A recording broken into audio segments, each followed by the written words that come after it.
Alors à présent, les quelques questions relatives à mon album Roussette et les Affreux. Trois questions de Kelly. La première, quelle est pour vous la principale thématique de cet album? Oh, je dirais que c'est l'intolérance, ou peut-être le harcèlement. Bon, je vous dis tout de suite d'où m'est venue cette histoire. Quand j'étais enfant, j'étais roux, mais alors, ça ne se voit plus tellement aujourd'hui, j'étais roux carotte.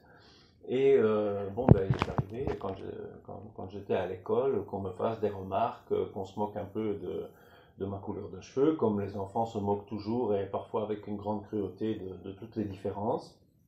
Et ça a été la source d'inspiration de Roussette et les Affreux.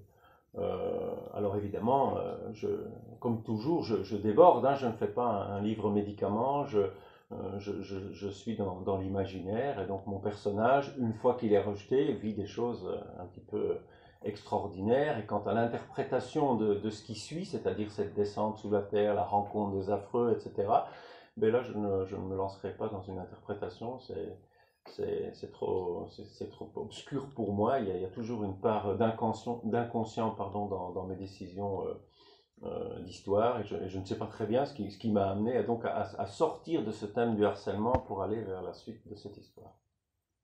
Question numéro 2, je pense que tu viens d'y répondre. Pourquoi avoir choisi cette thématique? Oui, là je viens de répondre à la question. C'est vraiment l'expérience personnelle d'un enfant roux, pas martyrisé. Il ne faudrait pas que j'exagère. Je n'ai pas l'impression d'avoir été même un enfant harcelé, mais il y a eu quelques remarques qui ont été douloureuses.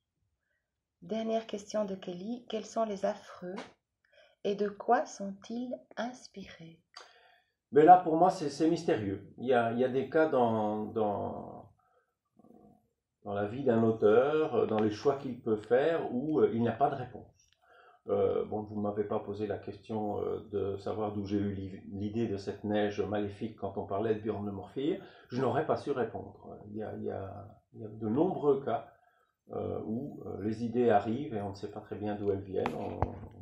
On les accepte si elles nous semblent bonnes, euh, on ne les accepte pas si c'est le contraire, mais la source n'est pas toujours claire pour un auteur.